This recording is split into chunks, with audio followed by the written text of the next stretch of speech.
Today, I'd like to talk about Kaljug, the source of all our problems, Maya, the foot soldiers of Maya. When Kaljug came into being, how long it will last, how the times will deteriorate, and how to escape.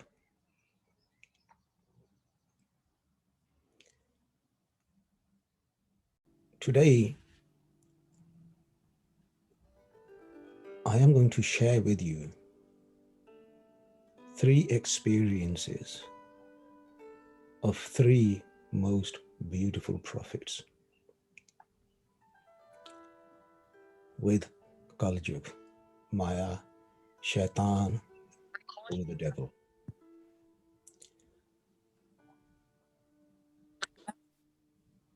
The experience of Guru Nanak Dev Ji, as quoted in the Janam Sakhis, the B40 Janam Sakhis. The experience of Jesus Christ, and the experience of Muhammad. Three prophets, three different time zones, and yet all suffering. Well, I would not say suffering, I would say experiencing the force of Kaljug, or a demonstration for us, at least, to show how strong this Kaljug is. Let's start off with Guru Nanak Dev Ji. Please close your eyes. Go deep inside you into your mantra. For the next 35 minutes, it's just you and your beloved Lord. We are all one. The sun was beginning to set. Two figures was walking into this dark, dense, and deserted forest. A long grey path upon which they were traveling. There was not a soul in sight, other than the scattering of leaves and twigs. As they entered the forest,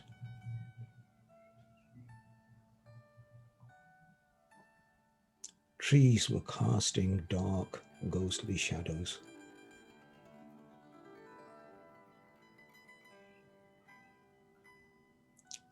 And in front was a tall figure of a divine soul in perfect poise.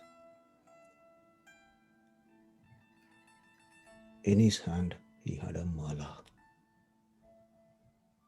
the prayer beads,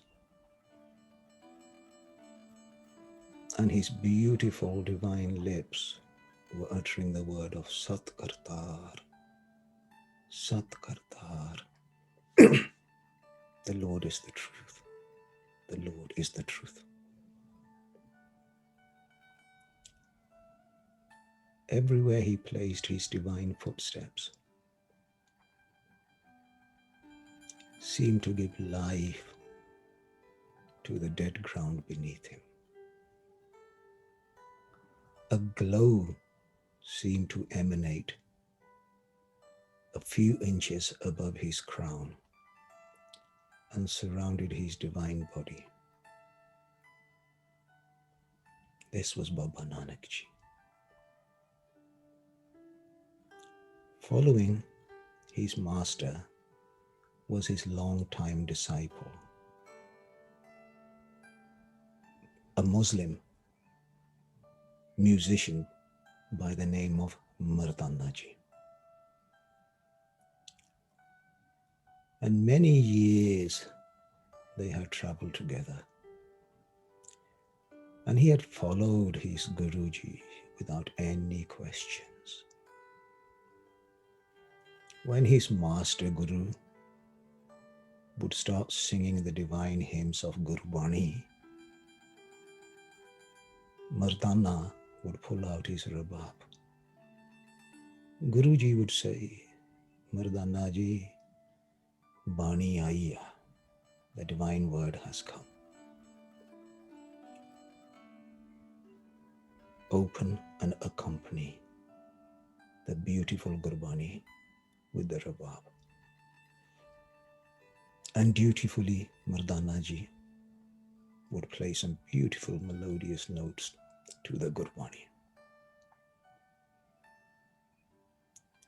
So sweet was the voice of his master Nanak that all in the vicinity would become peaceful. Tonight, they had been walking for many hours, but something was going to happen tonight. There was something in the air that was not right. And yet Mardana ji could not put his fingers onto it.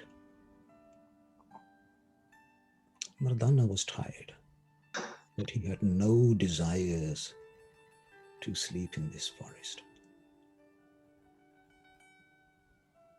And yet his master, Baba Nanak, walked into the forest deeper and deeper and deeper, resonating with Sat Kartar, Sat Kartar, Sat Kartar. The deeper they went into the forest, the more fearful and insecure Mardana became. Eventually, Baba Nanak ji stopped. He looked around at Mardana. Mardana, my son, you are tired. Tonight, we will take a rest here.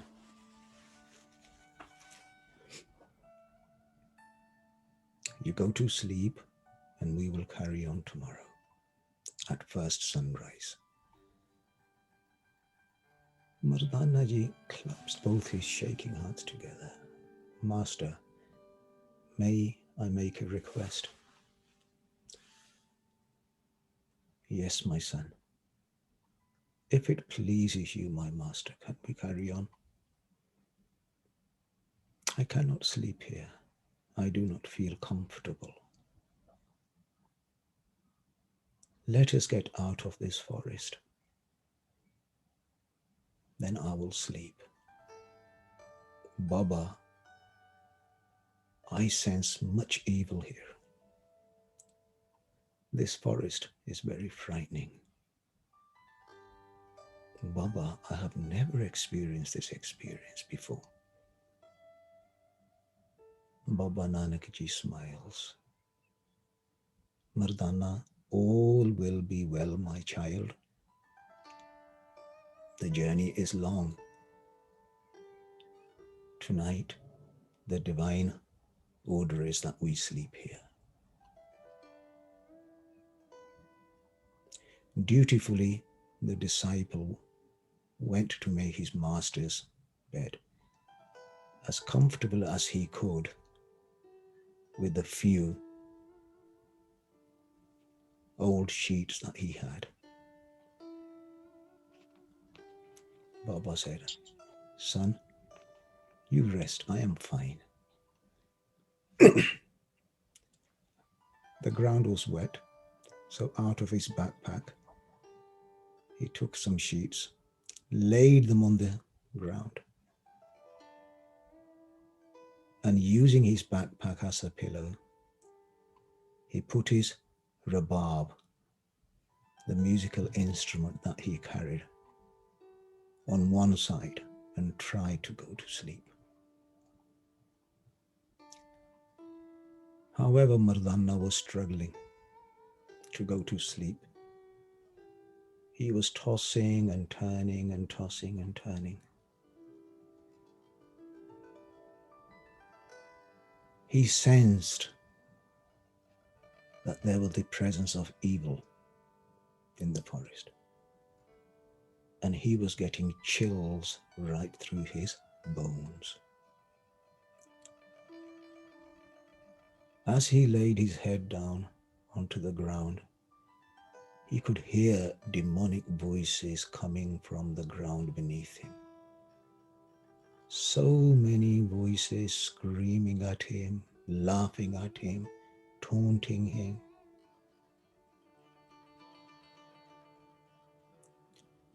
He opened his eyes and he saw his master in Samadhi, perfectly poised. And he looked around and he felt he was surrounded by swarms of lost souls walking aimlessly. Demonic faces glaring at him, their eyes fiery red like burning coals.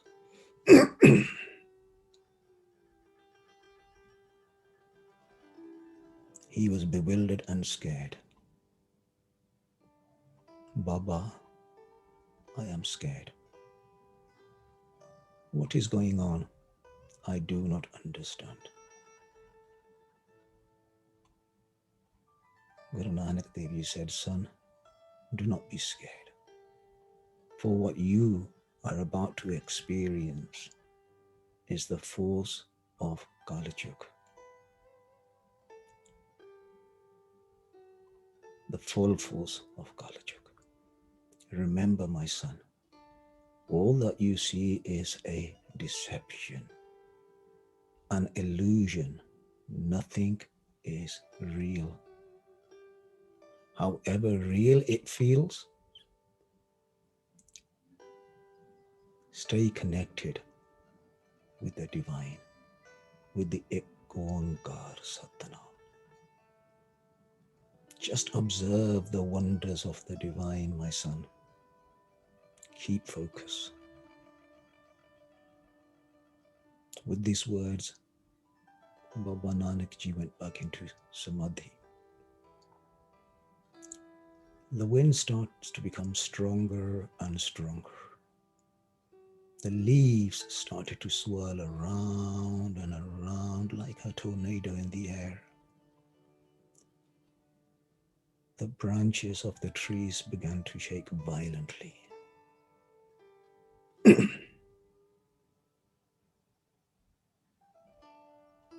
In the distance, Mardana sees a hideous, evil spirit,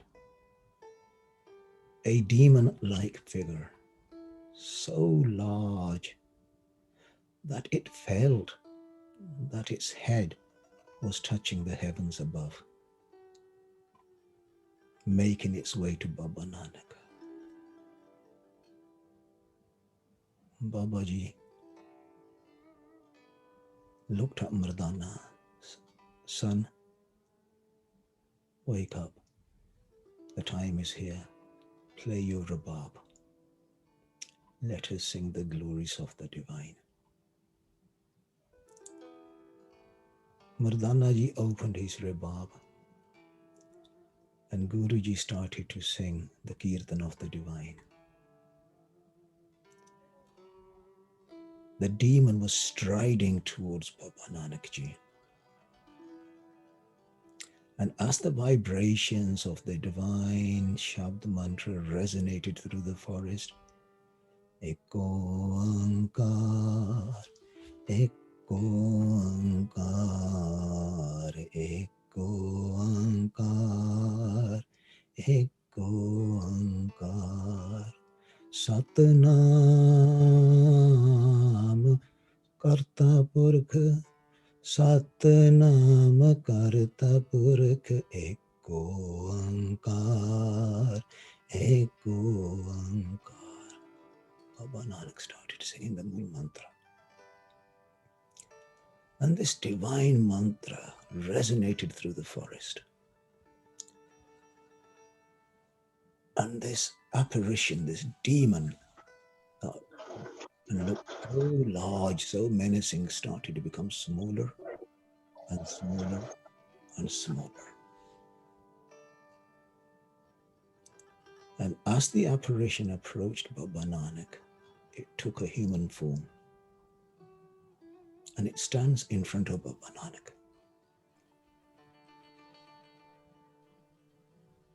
wearing a blanket with little holes in it.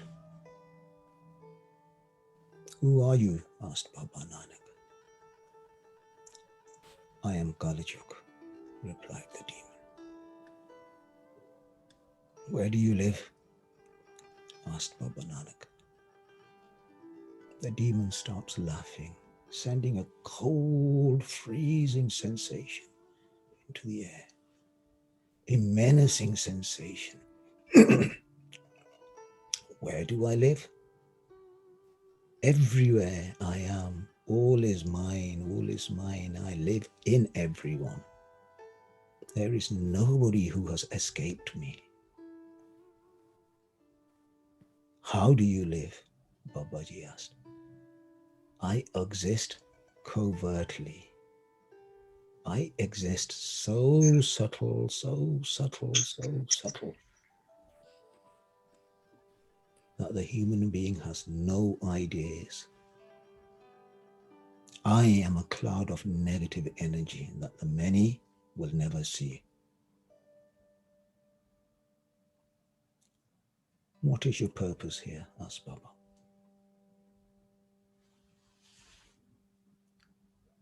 "I've come to meet you. Stop preaching the message of the one divine.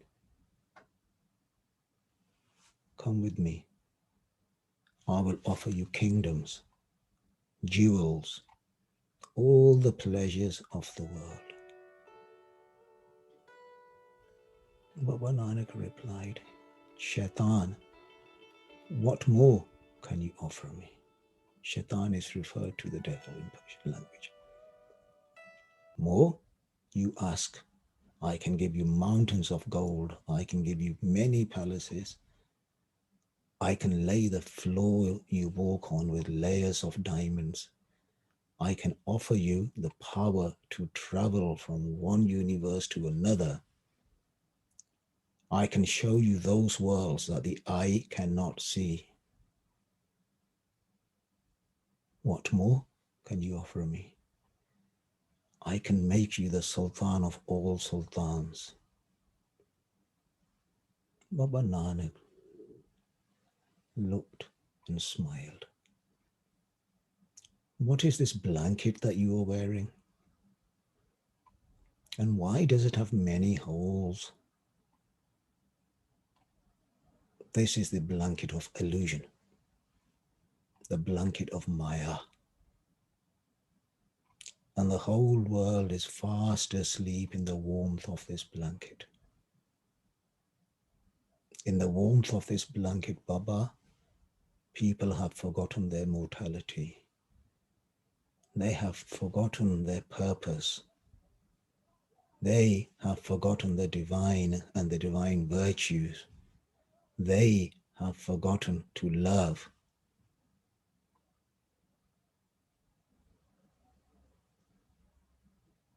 My purpose, Baba, is simply to stop people connecting to the divine." Baba, you looked at a few holes in this blanket. "And what are those holes?" The demon shrieked. "These holes are those very people who have recognized me, recognized my illusion, and have broken free from the illusion," replied the demon. How many times in the morning we want to get up? It's meditation time. And you hear this voice inside you saying, "Nana, go to sleep, I'm tired." Next time, understand where that voice is coming from. Meditation done early hours of the morning is sublimely more beautiful and more peaceful and accepted. Amrit vela sach naam vadiyai vichar. Amrit, the time when beautiful souls are meditating and it resonates in the whole of the atmosphere. Truly a beautiful time. And yet the Maya says go to sleep. And we put our sheets and go to sleep, fallen in the illusion of Maya. How difficult is it for us to do the right things spiritually? Reflect upon yourself. Don't answer to me. How easy is it for you to become angry, frustrated, annoyed, jealous, attachments? How easy? Very easy. And how difficult is it for us to be forgiving, spiritual, adopting divine values, which is going to decorate the temple of our mind and our heart? मन मंदर तन वेश कलंदर काट ही तीरथ नावा एक शब्द मेरे प्राण बसत है बहुड़ जन्म नाया. This temple of ours, decorated with those beautiful garbs. Which garbs? Of a sweet tongue, humbleness, love and compassion. How difficult is it?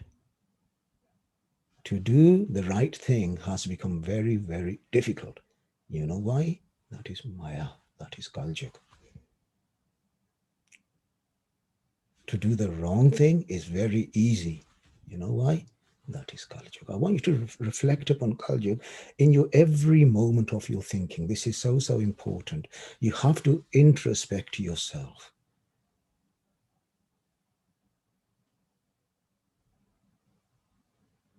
We live through life without thinking, without respect. We are justifying every aspect. I have seen so much professional jealousy. I have seen jealousy in spiritualists.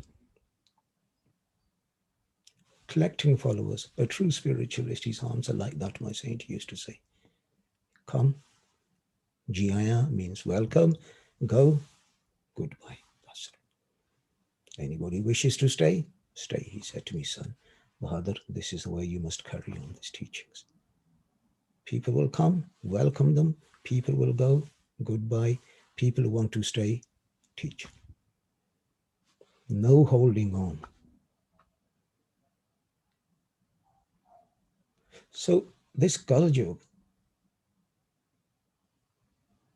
is in every aspect of our thinking, our emotions. It's even more dense than the DNA within us. And we are absolutely in the shackles of Kaljug. You want to meditate? You want to become a spiritual teacher? Tackle these issues first. Otherwise, there will be a big price to pay for you and your followers. Don't attach anybody to yourself. Attach them to the divine.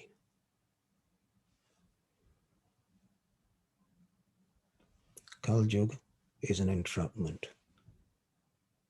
And we are all tied into this Kaljug.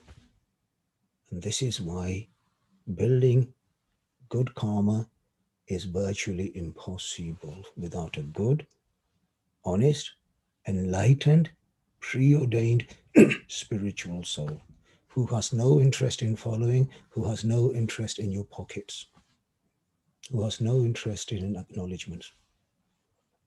No interest.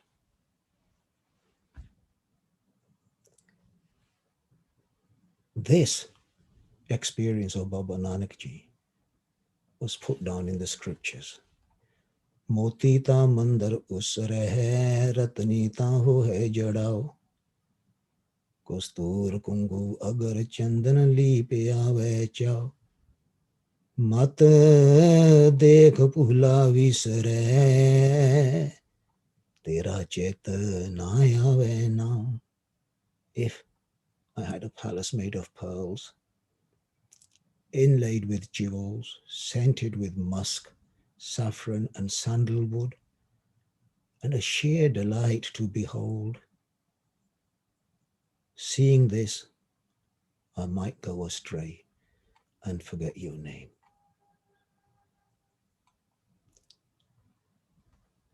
Baba Nanak's experience. Let's go back further in time.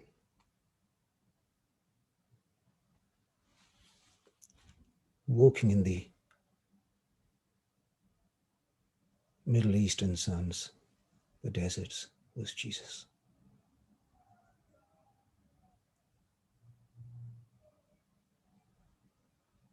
He was preparing for his ministry. He was fasting. And he went to spend 40 days and 40 nights in the desert. After the fasting,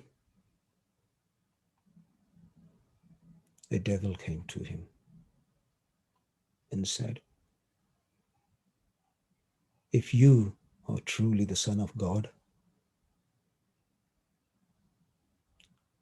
tell these stones to become bread. Because the Lord Jesus had been fasting for 40 days. Jesus answered, it is written, man shall not live by bread alone, but on every word that comes from the mouth of the divine God. Then the devil took him to the holy city and had him stand on the highest point of the temple. If you are the Son of God, he said, throw yourself down. For it is written, he will command his angels concerning you, and they will lift you up in their hands, so that you will not strike your foot against a stone. Jesus answered, it is also written, do not put the Lord your God to the test. So the devil took him to a very high mountain and again showed him all the kingdoms of the world. And this is a common feature in both of this, that Guru Nanak Dev Ji was experienced to this, and as was Jesus. All the kingdoms of the world and their splendor, all this I will give you, he said, if you bow down and worship me. Exactly the same experience of Baba Nanak. Yet, hundreds of years apart, Jesus said to him, away from me, Satan, for it is written, worship the Lord your God and serve him only. According to Matthew, the devil left him and the angels came.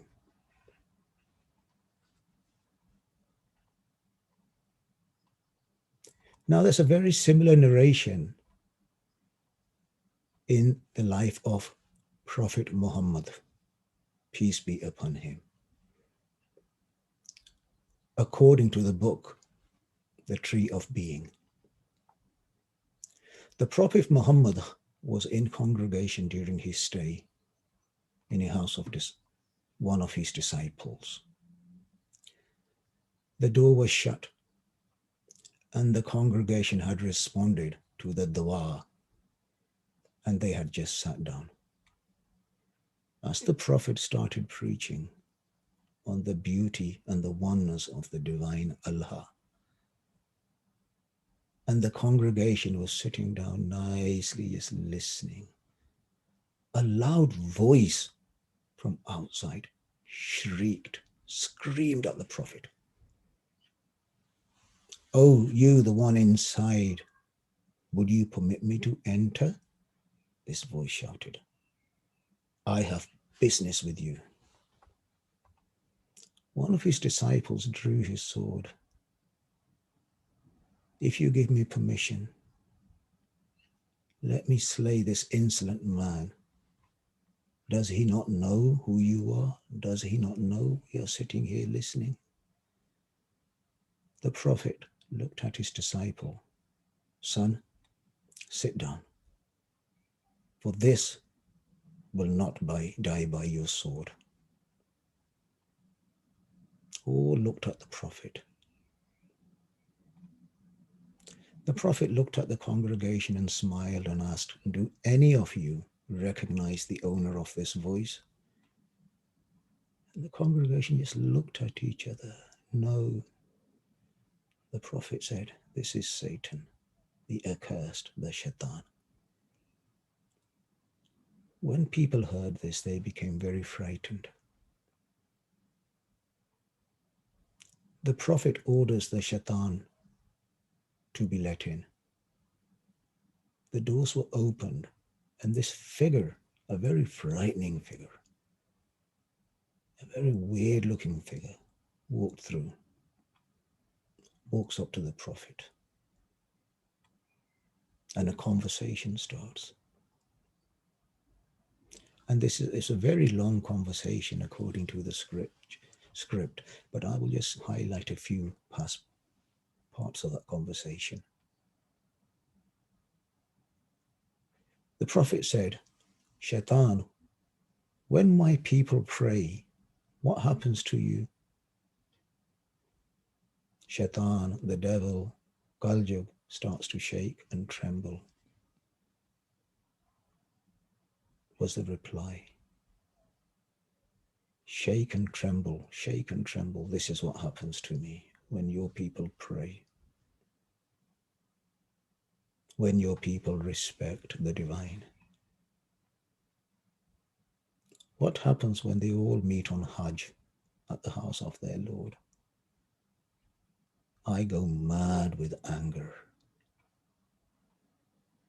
I cannot do anything, but I go mad. What happens to you when they recite the Holy Quran? I melt like lead turning to hot liquid in the fire. The prophet looked at the shaitan, the devil. Tell me, who are the true servants of Allah according to you? The devil replies, you know very well, O Muhammad, that whomsoever loves his money and his property, Allah does not count among his servants. If your mind is completely attached to every aspect of your creation, your words will not impress Allah. When I see someone and all they're saying is me, mine, me, and all they want is flattery, whether it's their money or whether it's in the religious circles, oh wow, he's wonderful, oh wow, how great he is. He is not pleasing to Allah, replied the shaitan. For Allah does not like such a person.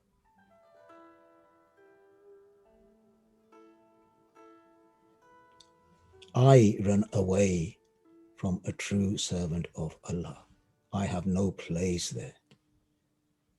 In the Sikh scriptures, it says, Jeh sadhu gobind bhajan kirtan nanak neet ana hona tu ne shute nikt na jayo doot. Where a holy pious saint sadhu. Now who's a sadhu? Not wearing white clothes, let's get that right. My master used to say, Sadh means clean. Something, when you do sadhu to something, you're cleaning it. And that sadhu who has cleaned their mind and their heart from the 5 thieves, they are sadhus. And when they sing, and you sit in that company, no shaitan, no devil is allowed to come anywhere near you.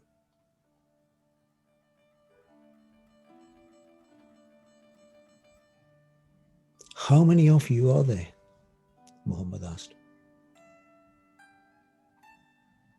I am not alone. First, everybody who loves money, property, flattery, they are under my control. A very similar experience again to Guru Nanak Dev Ji. What do you mean you are not alone? The devil screams, and according to the text, his reply was, I have 70,000 children. And each of them have their assigned duties. And each of my 70,000 children has 70,000 Satans serving him. And they are all assigned to different posts. I rule in this world.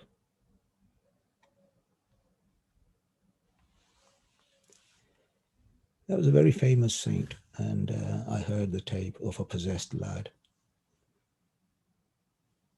who was a very young lad, and this possession was done by somebody by the name of Suleiman. And I heard this young lad, and at a very tender age, he was actually reciting the whole of the Quran in a very manly voice, and yet he was a very, very young child. It was very famous, a very old tape, which I heard myself. And the saint, whose name was Baba Ishwar Singh at that time, asked him, Shaitan, how many of you are there in Kaljug?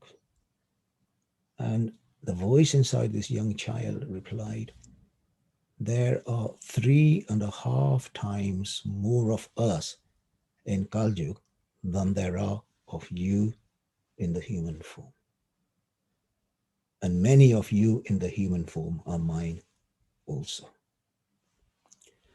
So this has given us a little bit of a background of Kaljug. So this has given us some background of those who have the prophets sharing their experiences with us. And now we need to analyze this and ask them, how does this affect us? Yes. When we talk about demonic possessions, exactly what are we talking about? It's going to be a beautiful talk. And by the time I think we will finish this, you will have a very comprehensive understanding of Kaljug. I hope, if the blessed guides me in that direction. But lovely, thank you. It's beautiful. Please share and tell everybody. My master used to say, and I say this every week, there is no greater spiritual virtue than connecting people to the divine.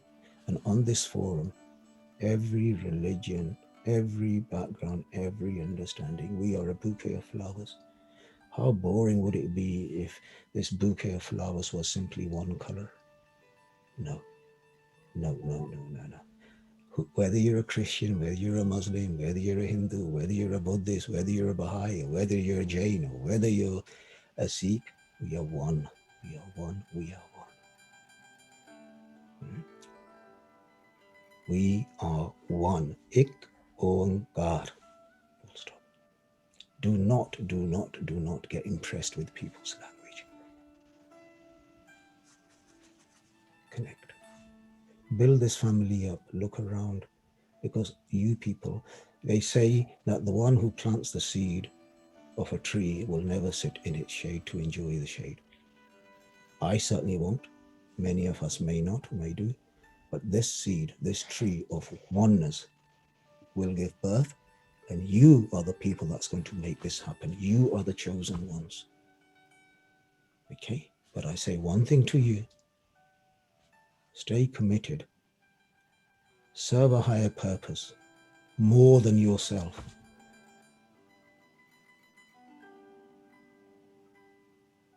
Live for a vision.